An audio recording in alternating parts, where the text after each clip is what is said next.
Hello, I'm Odellin. My family said I was a failure. Too quiet, too soft, too invisible to ever matter. They joked behind my back at dinners, called me unemployed, even stripped my name from the company I helped build, and I let them, for years, until the day I walked into the boardroom they thought they controlled and fired them both. But here's the part they never saw coming. What would you have done if your own father called you a mistake, while cashing a paycheck with your signature at the bottom? Before we begin, tell me, where are you listening from tonight? And more importantly, would you have stayed silent like I did, or would you have spoken sooner? It was almost 7:15 when I stepped out of my car and looked up at the glowing gold lettering of the steakhouse. I paused a second longer than I needed to. My reflection in the glass door told me everything I already knew. I wasn't dressed for this. My blazer was wrinkled from being crumpled in the passenger seat. My heels didn't match. I hadn't even had time to brush the lint off my slacks, but I walked in anyway. The hostess smiled politely, a little too politely, and led me through the restaurant. "They're already seated," she said, with a trace of something in her voice. Pity? Curiosity? The table was long, too long for a family dinner. Dark wood, high-backed chairs. Everyone was there. Mom in pearls, Dad in his golf jacket, my older brother Nathan checking his phone, and my sister Isolde in her usual soft pink cashmere, surrounded by her orbit of admiration. I got a few glances, a few quick nods. Nobody stood to greet me. The seat left for me? It was at the very end, near the restrooms, just past the swinging door that let out kitchen noise every time a server walked through. I slid into it without comment. Then I noticed the napkins. Everyone had a cloth napkin folded into a neat triangle, embroidered in gold thread with their name. Isolde's looked like it had been steamed. Even my father's, said Gregory. But mine? It was a single sheet of paper towel. Not even a proper paper napkin. Just a cheap, torn-off square, folded in half and dropped next to the plate. I stared at it a second too long. No one said a word. Not even a joke. Just silence. That was the crueler part. I smiled, and left it there. The waiter came by to take drink orders. I asked for water with lemon. "Still staying sober?" Nathan said with a chuckle. "Good on you, sis." That stung more than it should have. The conversation shifted to careers, inevitably. It always did. Isolde lit up. "My firm's finalizing an acquisition," she said, lifting her wine glass. 50 million domestic and foreign assets. They're trusting me to lead the client presentation next week. Everyone applauded like they were in church. "That's our girl," Dad said, beaming. "Some of us build legacies." Then he turned toward me. "And some of us, well, try." It wasn't just the words, it was the pause before try. Like he had considered softer phrasing and rejected it on purpose. I didn't respond. I folded the paper towel once more and set it neatly to the side. Isolde leaned toward me. "Well, at least you've got all this free time. Must be nice, honestly. Not everyone's made for the grind." More laughter, polite, controlled.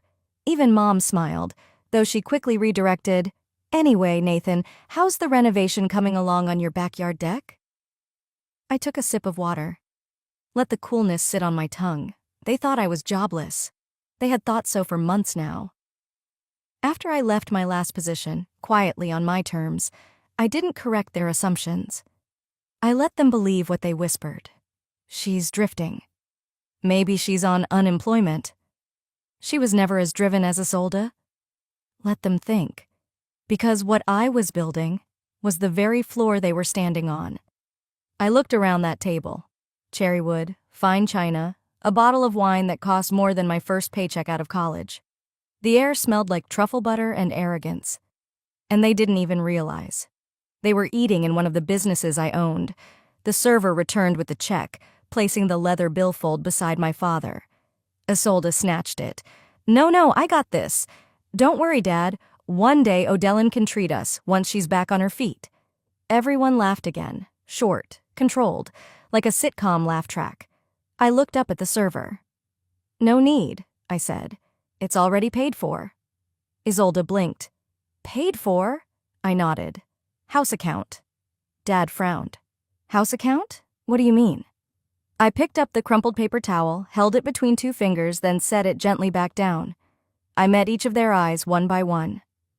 "The house you're sitting in." I pressed the napkin down gently, then stood, nodding to the server as I passed him.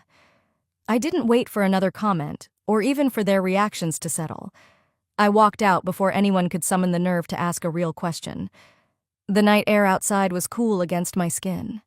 I pulled my coat tighter as I crossed the street to my car, keys already in hand. The streets of downtown Atlanta were alive with laughter from other tables, clinking glasses, headlights streaking by. I slid into the driver's seat and closed the door, letting the silence drop like a curtain between me and all of them. As I drove, I didn't turn the radio on. I didn't call anyone. I just let the city move past my windows. My fingers rested on the steering wheel, still remembering the texture of that embroidered napkin, the way it felt against my fingertips, like silk dipped in irony. A red light caught me just outside the industrial district, where the shine of downtown turned into dull concrete and faded signage. My eyes shifted left, and there it was, still standing, the warehouse. It hadn't changed much. The paint on the siding was peeling worse than it used to. The windows had been upgraded, but the bones? Same as they were 15 years ago. The same bones I'd staked everything on. I pulled over. The parking lot was empty at this hour, the kind of quiet that hums. I stayed in the car, engine idling, and let my mind rewind. That building had once been everything. When I was 23, I signed the lease with what little savings I had from tutoring and part-time gigs. The space was bare, just old cement floors and a leaky roof. But it was mine. I turned it into my launch pad. I had this vision. Logistics automation, software that could track, optimize, predict delays before they happened. But I knew no one would take me seriously. Not with my name, not at that age. So I created a fake consulting firm and used that name to pitch. Built everything from scratch, coded all night, taught myself server management, cold emailed companies while working double shifts. One Sunday dinner back then, I told my family about it. I remember Isolde's reaction like it was yesterday. She smirked, fork paused midair and said, "What is this, like nerd fiction? Sounds like something out of a B-list sci-fi movie." Dad didn't even look up from his glass. "You need to think about a real career, honey. Something steady. HR would be a great fit for you. You're organized." They didn't ask questions, just moved on. I laughed along with them that night. But when I got back to the warehouse, I cried for 20 minutes on the concrete floor, then kept writing code. Months later, I landed my first real contract with a major freight company out of the Carolinas. They didn't care who I was. They liked results. The system worked. But when I shared a sanitized version of the data, out of naive pride, Isolde took it, dressed it up, rebranded it. She presented it to her company like it was her brainstorm. I didn't find out until Thanksgiving. I walked into the living room and saw my dad toasting her in front of the family. "To Isolde," he said, "for saving the project at her firm. She's got a mind like a general." No mention of me, no footnote, no wink, just erased. I stood there, holding a pie I'd spent 4 hours making, and felt my face flush. Mom clapped. Nathan high-fived her. I sat in the corner and kept quiet. That was the moment it shifted. Not just that I was invisible, but that they were rewriting the story and leaving me out. I didn't correct them. I didn't pull out the emails, the screenshots, the code with my digital signature. I filed everything. Quietly. Permanently. I promised myself that if I ever got to tell the story again, it would be on my terms and with receipts. My eyes came back to the warehouse in front of me. It was no longer a shell. It now housed a shipping startup, one of several under my holding company. I didn't use my name on most things.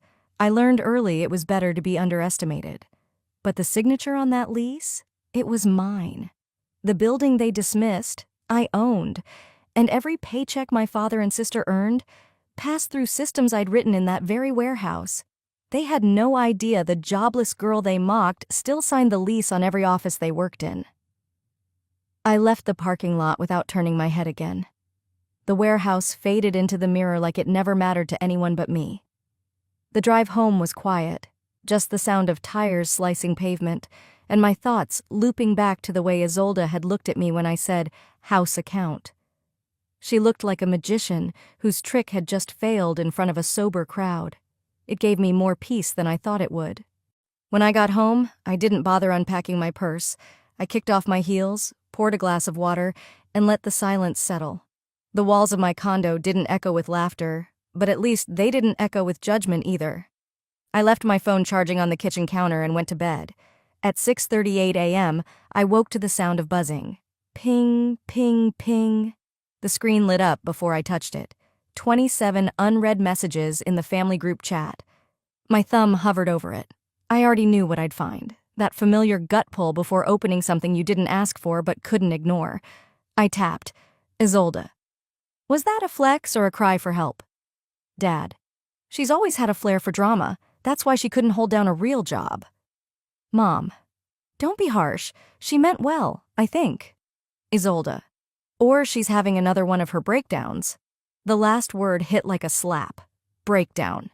That was the label they'd given me years ago when I stopped attending Sunday brunch after working 80-hour weeks. When I missed a wedding because I was flying back from Seattle with a signed merger contract in my briefcase. Breakdown. My eyes didn't even blink. I just pressed down on the message thread and saved screenshots. No response, no defense, just silence. Not out of weakness, but out of strategy. Then my phone buzzed again. Different chat. Liam, my nephew, Liam. Hey, Aunt O, I saw the group chat this morning. I think it's wrong. I just wanted you to know I'm on your side. I paused. My chest tightened, but not from hurt. Something gentler. Something like relief. Another message came through. Liam. Also, Dad said you'd never see this, but I saw it and thought you should. Attached, a screenshot, a private side chat. Isolde to her husband. Don't worry. Once Dad retires, the VP spot is mine. No way HR or the board takes Odellin seriously. She's just the quiet one who shows up at galas. I read it twice, then once more, slowly. The quiet one. That's what they'd decided I was. Not the founder, not the strategist, just someone who posed nicely in family photos and picked neutral nail polish. I texted Liam back. You did the right thing, thank you. No emojis, no hearts, just truth. Then I went into the family group chat settings, scrolled to the bottom and hit Leave Conversation. It didn't ask for a reason, neither did I. I poured myself a second glass of water, then sat down at my desk and opened my laptop. I didn't even need to think. 2. Assistant, Emory subject, Board Consolidation, Phase 1. Attached, Senior Personnel List. I read each name twice. Franklin Aldridge. Senior Logistics Director, Isolde Aldridge. External Partnerships, VP Herman Aldridge, Interim President. All three shared one thing in common. They still thought the boardrooms they walked into were theirs by right. They didn't know I'd been the one who funded the last round of bridge financing. They didn't know that the holding company they answered to was me. And they sure as hell didn't know that by next Tuesday, their keycards would stop working. I didn't wait until Tuesday. By Sunday night, I was already at my desk, the city outside my window dim and settled, like the calm that arrives before a necessary storm. I leaned back, pulled my laptop closer, and opened a private browser window, one no one could trace. My fingers typed the access portal to Reynolds Human Capital, a consultancy firm known for its corporate culture rehabilitation. What most didn't know? Reynolds was mine. Quietly acquired years ago through one of the lesser-known subsidiaries buried in my portfolio. Subject? Executive Division Culture Review. Immediate initiation. To Julia Reynolds. Body. Initiate full audit of all staff under Franklin Aldridge and Isolde Aldridge. Anonymous complaint collection to begin within 24 hours. All findings to be routed through board compliance folder marked Phase 1. No signatures, no flags. Let the numbers speak. By Monday afternoon, the inbox for internal grievances began to flood. Some were only a few lines long. Others read like diary entries after years of being unheard. He tells us we're lucky to have a family-run firm, but we're not family. We're disposable. She called me grandma in heels in front of the interns. If you're not related to them, you don't get promoted. Once, during a holiday party, Isolde joked, "Some people age out of relevance and don't realize it." I was standing right there. I had just turned 50. I read them all. Not once, 3 times. Each line scratched an old scar I thought had healed. They'd built a little monarchy inside something I'd designed to be fair, flat, and functional. And now that monarchy would collapse, brick by smug brick. Tuesday morning, I was sipping my second coffee when the internal notification dinged. Mandatory compliance review meeting scheduled, Isolde Aldridge. Time, 11:30 a.m. Location, conference room 3C assigned. Officer, Amanda Roth, senior consultant, Reynolds HC. I didn't smile. I didn't need to. By 11:15, Isolde's heels echoed down the marble hallway. I watched through the opaque glass from my office as she walked in, chin high, lips pinched. 5 minutes later, my father barged into my workspace without knocking. "What is this?" his voice boomed. "Isolde just got pulled into some HR ambush. What the hell are you pulling here, O'Dellin?" I set my coffee down slowly, the steam still rising from the rim. "It's a board initiative. You know how everyone's talking about transparency these days." He glared at me like I'd slapped him. "You think this is funny? You really think putting your own sister under a microscope is the way to prove yourself?" I folded my hands calmly on the desk. "I think it's overdue, but you're welcome to file a formal objection. That's how process works now, not hallway tantrums." He looked like he wanted to throw something, but there was nothing in reach that wouldn't make him look ridiculous. He stormed out. The door didn't quite slam, but the tremor in the frame stayed with me. That afternoon, I sent one last directive to Emery, my legal aide and one of the few people in the company who knew exactly who I was behind the curtain. "Leave the folder on the VP conference table. No explanation. Label it Preliminary Findings, Ethics Concerns. Make sure it's the kind with the red tab. No signatures, no commentary. Just presence." That night, the rumors started spreading before the folder was even opened. And I knew that was the point. If they thought this was personal, wait until the board finds out what they've been hiding. I didn't sleep much the night before the anniversary event. By the time sunlight slid across the hardwood floors of my condo, I was already dressed. Navy silk blouse, dark slacks, hair in a neat bun. Nothing loud, nothing that begged attention, just clean lines and quiet presence, the same way I'd built everything they refused to see. The elevator ride up to the rooftop garden felt longer than usual. I could hear chatter above, faint strains of music, light jazz, as always. My heels clicked against the tiled path leading to the reception, but no one turned. Not one head tilted to acknowledge me. It was easier that way, maybe. Rows of white chairs faced a stage trimmed with gold and navy drapery. Screens flanked both sides, looping a slideshow of the company's journey through time. I found an empty seat near the back, not too far, not too close, and crossed my legs slowly, letting my eyes scan the screen. My designs were there, the interface I built at 23, the mock-up I coded in that dusty warehouse when I still believed they'd be proud. But under the images, bold white text, Strategic Initiative by Franklin Aldridge and Isolde Aldridge. I didn't even blink. The montage ended.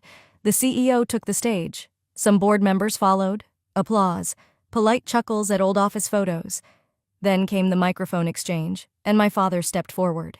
He hadn't aged much in the face, but his voice had grown even more confident, like decades of being applauded had molded it deeper.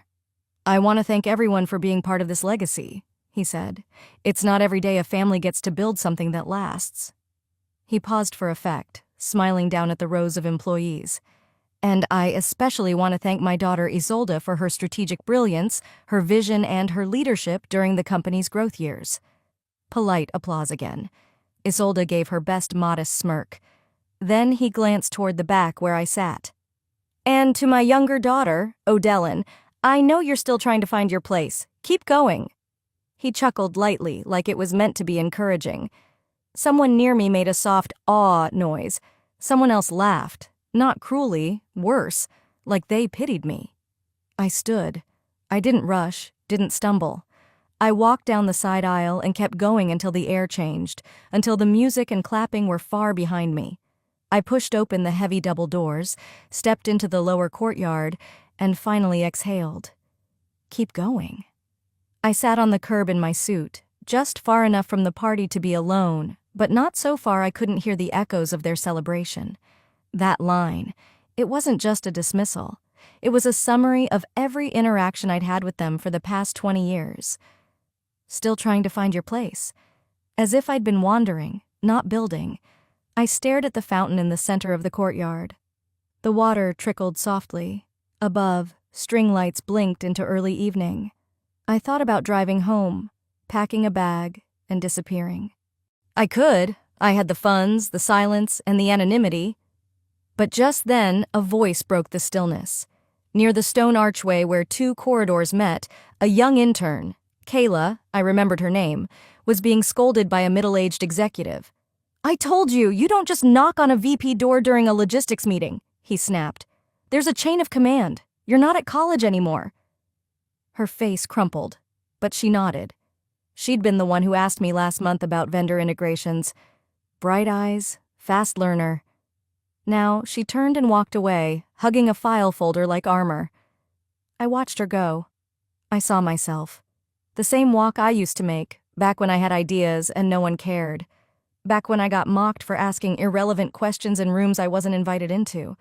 Back when I thought maybe they were right. I looked at the lights again, and I clenched my fists. I'd let them take credit, take space, take my name. I'd let them box me out and convince the world I was still figuring things out. But not anymore. Not after tonight. I stood slowly, brushed the dust from my pants, and turned toward the hallway that led back inside. If silence made them bold, then maybe it was time they heard my voice. If silence made them bold, then maybe it was time they heard my voice. Monday morning arrived with a deceptive calm. The skies over Midtown were a pale stretch of gray, and the city buzzed with its usual oblivion. I parked on the 4th level of the executive garage, same as always. Same space, same key fob. But today, I wasn't just showing up. I stepped out of the car, straightened my blazer, and tapped the Bluetooth in my ear. "Begin phase 2, I said, walking toward the service elevator. Quietly. "Yes, Miss Aldridge," my assistant replied without hesitation. As the elevator doors closed behind me, the system began what we called a silent lockdown. No warning banners, no system-wide announcements, just selective access changes in the back end. It was surgical, clean. By the time I reached my office, the IT security team had already begun implementing the protocol. I stood at my window and watched the courtyard far below, where employees were just trickling in. None of them knew that by lunch, certain doors wouldn't open for certain people. I logged into the admin panel. At the top of the list, Isolde Aldridge and Franklin Aldridge, both flagged with Executive Security Override Revoked. I didn't smile. This wasn't about revenge. This was about control, reclaiming what I should never have lost in the first place. At 9:02 a.m., a notification appeared on my screen. Access denied, I. Aldridge HR server login attempt blocked. Then another, access denied, F. Aldridge Financial Archives entry request rejected. I turned toward my assistant, who stood at the edge of the doorway with a tablet in hand. "Make sure their reactions are documented." She nodded once and left the room. By late morning, a ripple was already forming. Isolde had stormed into HR demanding to know why her credentials weren't working. I didn't need to be there. I had logs, timestamps, security footage. I let the data speak. But by noon, retaliation came. My phone buzzed with a flagged message from Internal Affairs. "Urgent possible character defamation attempt attached" was a PDF, unsigned and anonymous, suggesting I had manipulated performance reviews out of emotional instability. It was laced with concern, the kind that hides its claws behind words like unfit and erratic behavior. The file's metadata told me everything. It had been created the night before, on a device registered to Isolde's assistant. I'd seen that laptop's IP address before. It was used to prepare her quarterly reports. Sloppy. I closed the file and stood. I didn't need a meeting. I just needed a hallway. She didn't see me coming at first. Her heels clicked fast down the corridor, chin high, face tight with false calm. When she noticed me, she hesitated, but only for a second. "If you're going to leak fake documents," I said, my voice even, "at least encrypt them better." She blinked, then narrowed her eyes. "You're just bitter Dad didn't choose you." "Did he choose you?" I asked. Or did you just talk louder while I was building everything you stood on? Isolde tilted her head.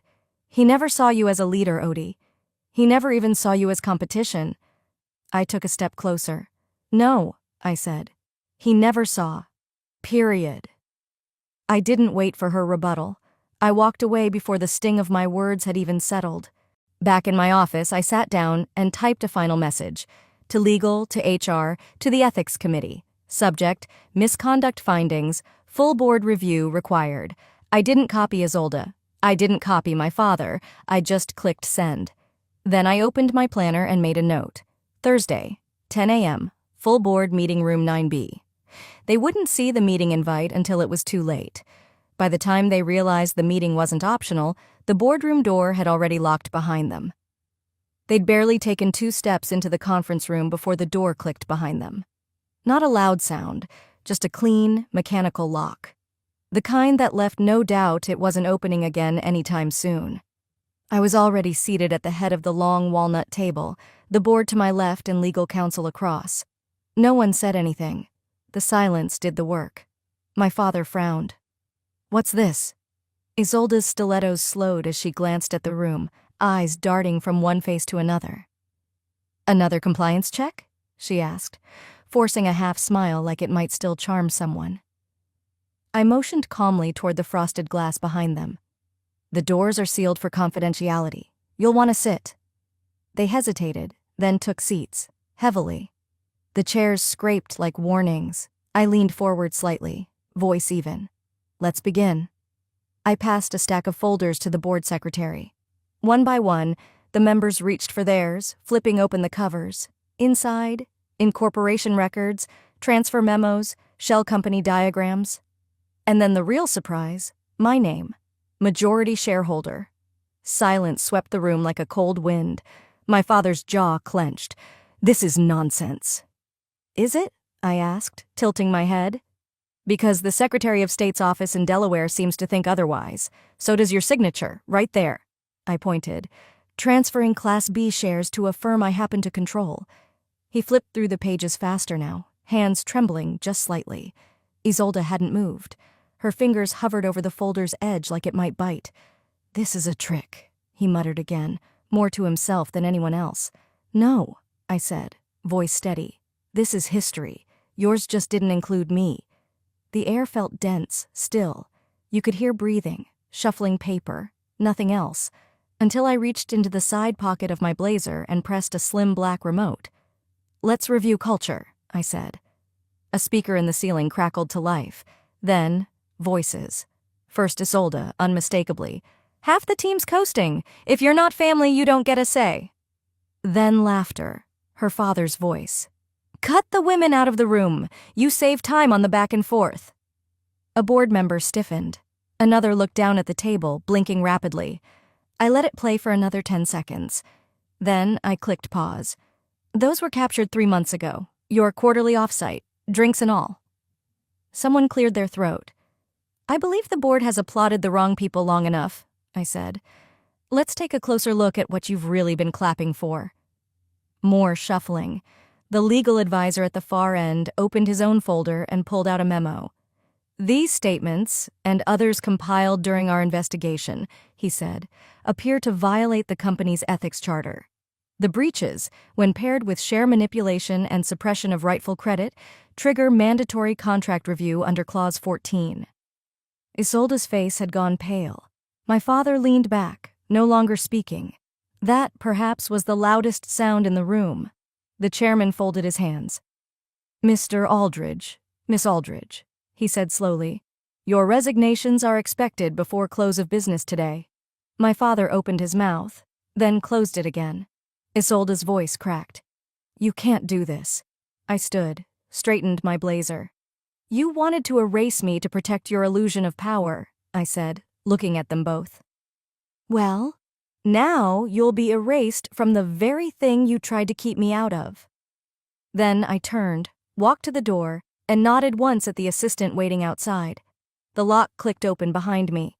They had written me out of the company history, so I rewrote the ending. The boardroom air still clung to my clothes when I got back to my office. I didn't sit. I didn't exhale. I walked straight to the window, pulled back the blinds, and stared out at the city skyline like it owed me something. Then I turned back, tapped my assistant's number, and said only this: "Release the statement." 20 minutes later, the press release was everywhere.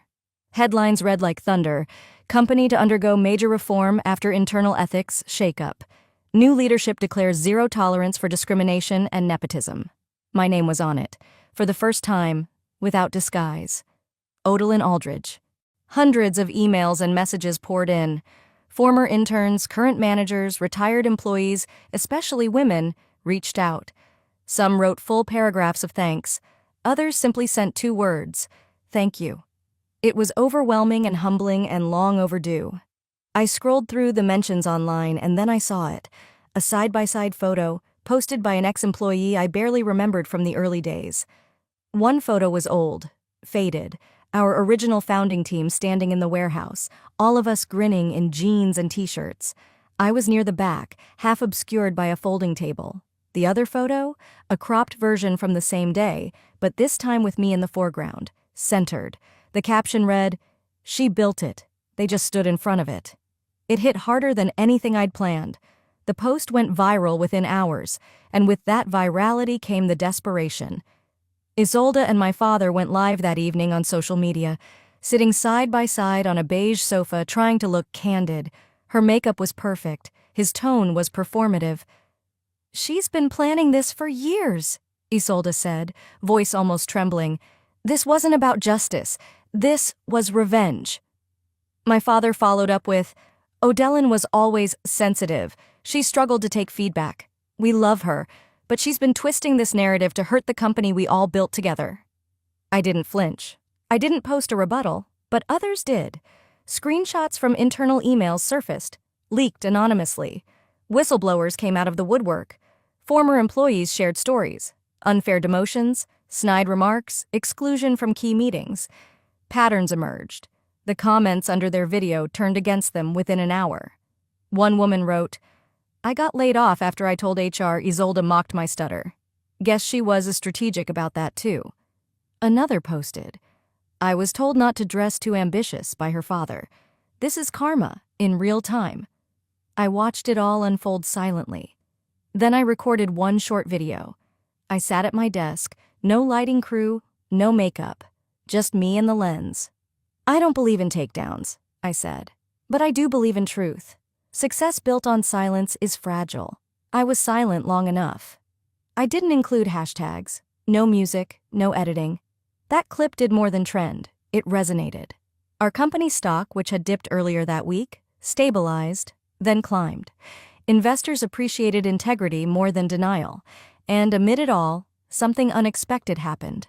A delivery arrived at my home address, an old cardboard box, taped carefully, labeled in my mother's handwriting.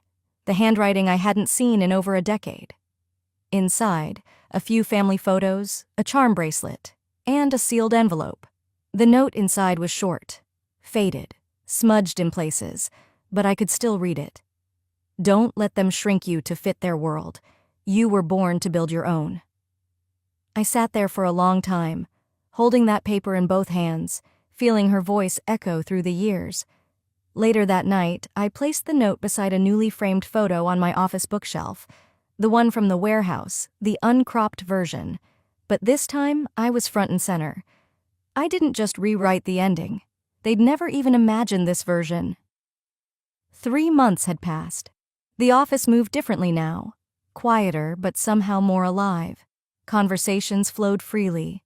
No more hushed whispers in elevators, no more glances over shoulders, just the rhythm of people doing the work and doing it without fear. I walked through the main floor like I had hundreds of times before, but now there were no double takes, no one trying to place me, no mistaken assumptions. Now they knew. There was no cloak anymore, no borrowed title, no pseudonym in the background. I didn't hide behind project founder or majority stakeholder. I simply walked, and they saw me, and I saw them. A man in accounting passed me with a nod and a smile. A woman from facilities management waved, holding up a clipboard like a trophy. Even the intern I'd once guided through her first logistics briefing. She held her head higher now. That intern and I sat together later that week in one of the breakout rooms. She fiddled with the corner of her notepad, tapping her pen as she hesitated. "I thought about leaving," she finally admitted. "After everything that happened, I didn't think people like us had a place here." I looked at her, not as a mentor, not even as a boss, but as someone who remembered exactly what it felt like to question your own place in a room built by others. "I know the feeling," I said softly, "but don't let them teach you to disappear." She blinked quickly, but didn't cry, just nodded and smiled. It was a quiet victory, the kind I used to think didn't count. Turns out, they count the most. As the days passed, the noise surrounding Isolde and my father faded into static. Neither had returned to the industry. My father's consulting legacy evaporated into silence. Isolde tried to launch her own boutique firm, but within weeks, her past followed her name, and potential clients started pulling out. They still blamed me, I'm sure. But now they blamed me from a distance, in shadows, in rooms no longer theirs. At home one evening, I returned to that letter, my mother's words still folded carefully beside my desk. This time, I didn't just read it, I framed it. I hung it right above my computer monitor, next to a new plaque that read, CEO, Odellin Maris. No more initials tucked into email footers. No more edits to other people's speeches. No more seats in the corner of tables I helped build. My name, my place, my voice. There was a quiet peace in those mornings now. I'd arrive before most, slip into my office with a fresh coffee, and pass through the lobby where everything started. That same lobby where, years ago, I'd sat waiting for an interview. Wearing borrowed heels, gripping a resume no one would ask for, while a receptionist glanced right through me. Now, etched into the glass behind that same reception desk, stood a quote. Not a tagline, not a mission statement, just a simple truth. Some of us don't raise our voices. We build rooms where everyone else finally can. Visitors paused when they read it. New hires snapped photos, and I'd pass by, no applause, no announcements, just presence. That was enough. They had written me out of the company history, so I rewrote the ending. And as for the frame they tried to stuff me into, my family tried to shrink me, but I wasn't born to fit their frame. I was born to build new ones,